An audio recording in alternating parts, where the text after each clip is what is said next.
in the tournament, suffering no defeat in the group stages.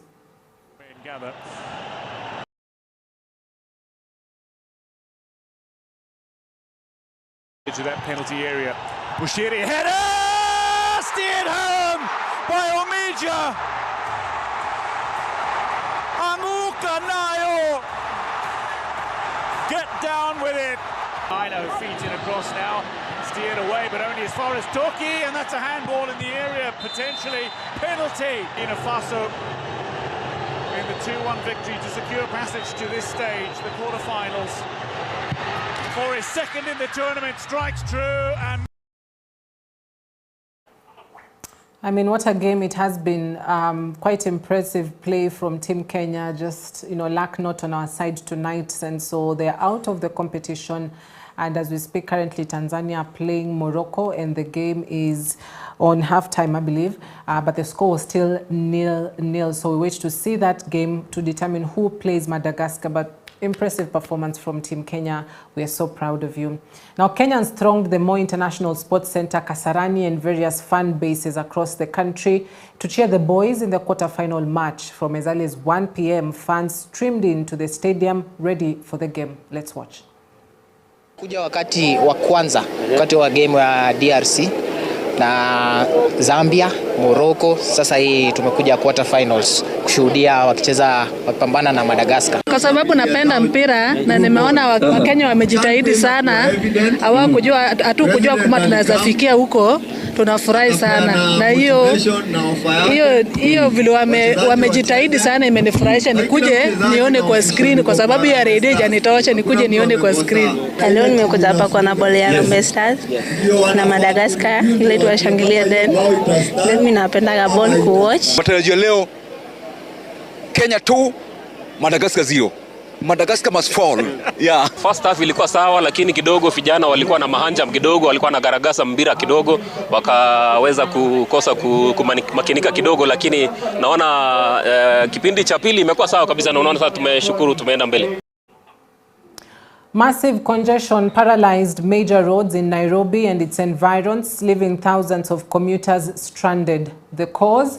Road closures ahead of today's CHAN qualifier between Harambee Stars and Madagascar at Kasarani Stadium.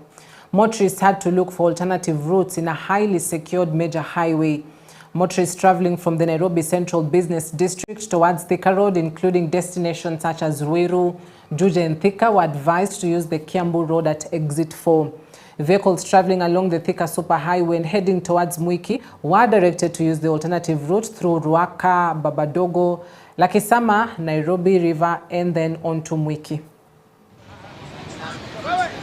Thika Road kushafungwa, wamefungia pale bypass ya Kamakis, hakuna kwenda town, tena hata hakuna kurudi na Thika. Na option yenye ilikuwa ni bypass. Kukuja huku watu wote wamefungiana. Sasa kasi imekwama. Nimekuwa Jacaranda mashughuli kidogo nikamaliza around 9, kukuja hivi bypass imeshikana, Kamiti Road imeshikana.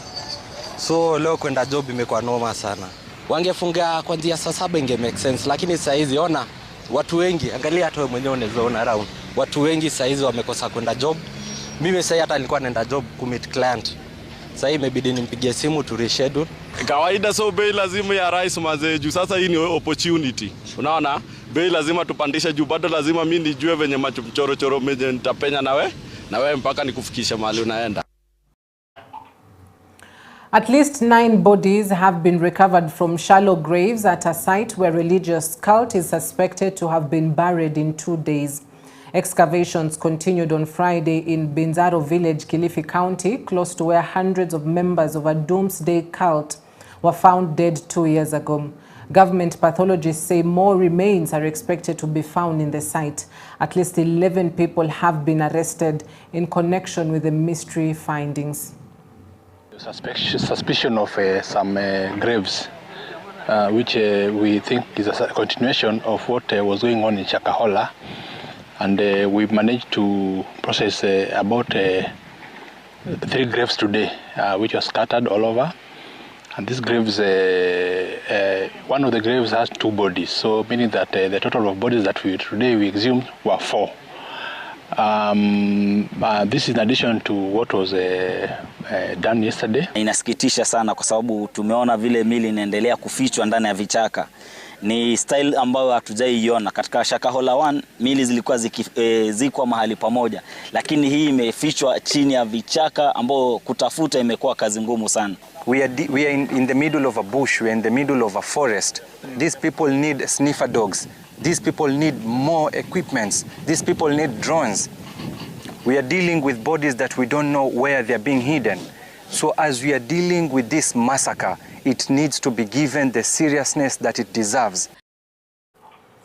Interior Cabinet Secretary Kipchumba Murkomen now says the government has commenced investigations into Thursday's incident where several journalists covering the DCP leader Rigathi Gachagwa's arrival from the United States were violently attacked and injured. Speaking on Friday afternoon during the Jukwaa la Usalama Forum in Kirinyaga, Murkomen warned that stern action would be taken against those found culpable, regardless of their political standing.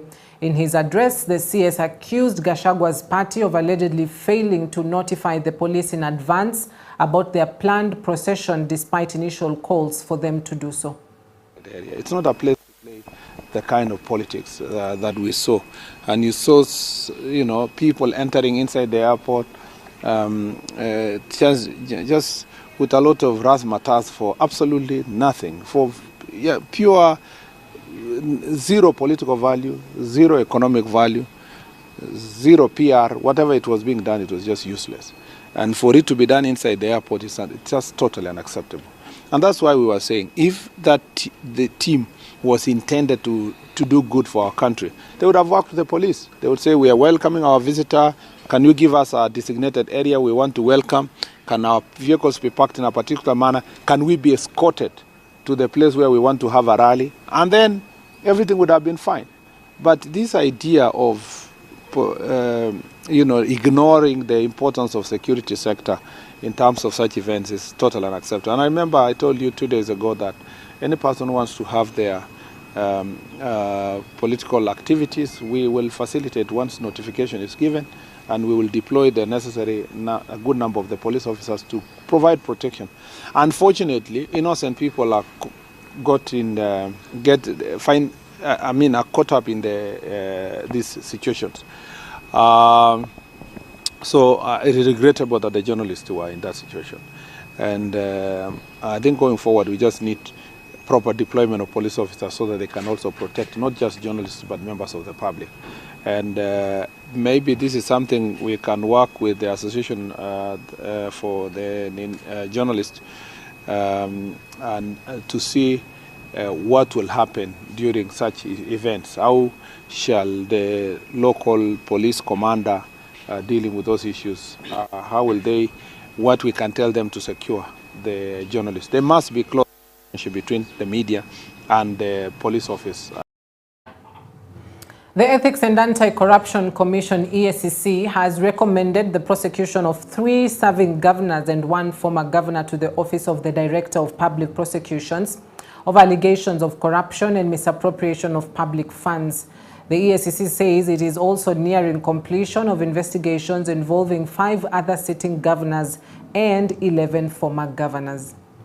For the last 8 months, as you are aware, I'm in office for about 8 months, the Commission has completed 89 high-profile cases and submitted these cases to the Director of Public Prosecution for action. Notably, 4 of these cases involve current and former county governors. This also involves 2 cabinet secretaries, former cabinet secretaries, that is, principal secretary, CEOs, and MDs of various state corporations. In addition, the Commission is at advanced stage of investigating the following. 1, 5 sitting governors. 2, 11 former governors. All right, we move on to Machakos County, where nurses have agreed to return to work after 2 weeks of industrial action following successful negotiations with the county government. Speaking to the media, Michael Saka, who's the branch secretary of the Kenya Union of Nurses, confirmed that the strike has been suspended for 90 days to allow for the implementation of key agreements.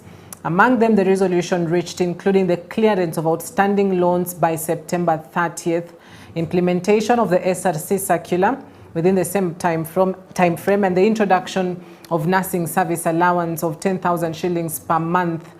Now, SACA urged all union members to resume duties immediately with a deadline of 48 hours to return to their workstations. And of course, that is the latest as well from Machakos County.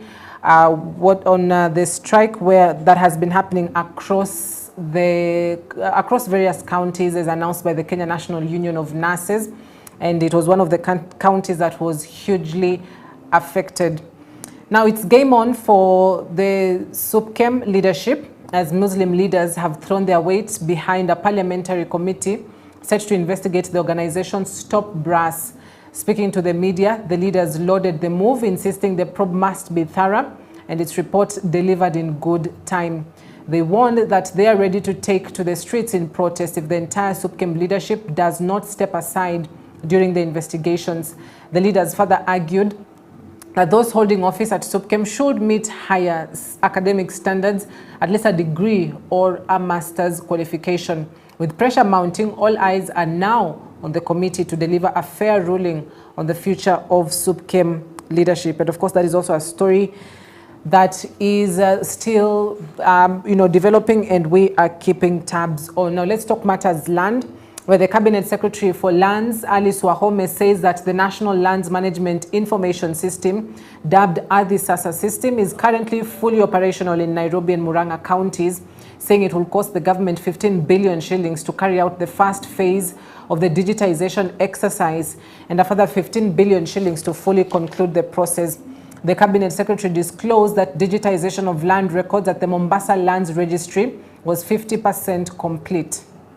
One of those critical tools or technology that will help us clear with fraud, give us efficient service delivery, ensure that security of our records is also guaranteed, or at least we can maybe to a great extent be able to tell Kenyans that your records are secure. You know, we have been working on manual records. Once you carry a file and go with it, then you can create another file. And that has happened quite a lot. With the digitization, I expect that Kenyans will be able to access their records, and they'll be the ones giving permission and authority for their records to be accessed. We are not quite at a very good place in terms of the progress, but the ministry and the government is keen to remove the challenges that were there. We are doing very robust fundraising to raise enough money to be able to cover the entire country. I could say that Nairobi, we are done. You know, it is the largest in terms of parceling, land parcels. We are maybe halfway in Mombasa. Isiolo is happening, Murang'a is happening. We're moving to Machakos. We'll be going to maybe another 10 counties, talking county by county. We have engaged partners to allow us more, to be able to access better funding or sufficient funding to possibly push this issue and clear with the digitization within maybe 4 or 5 years.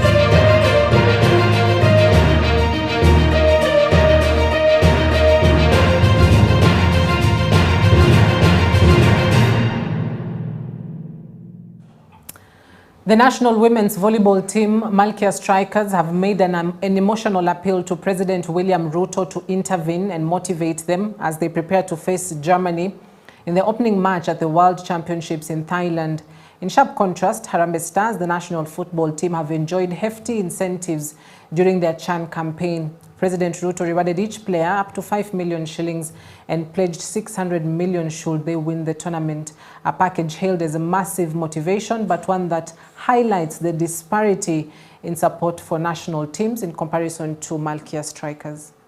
Okay, we say one team, one mission, but for this, Kenya Volleyball Federation, we ask you to help us achieve that mission. We came here with a target and we don't want to lose it. Bwana President, we are also your children. Motivate us.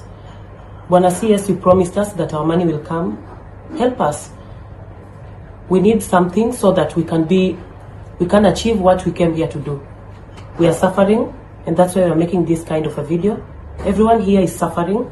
All the players are suffering. The coaches are suffering. But because we are patriotic Kenyans, we just came with one target. We are trying to let nothing distract us. We just ask the Kenyan people to move this video so that every of our grievances that we've raised will be achieved. Thank you so much, and we just pray that everything will be achieved soon. Thank you. Team. Team.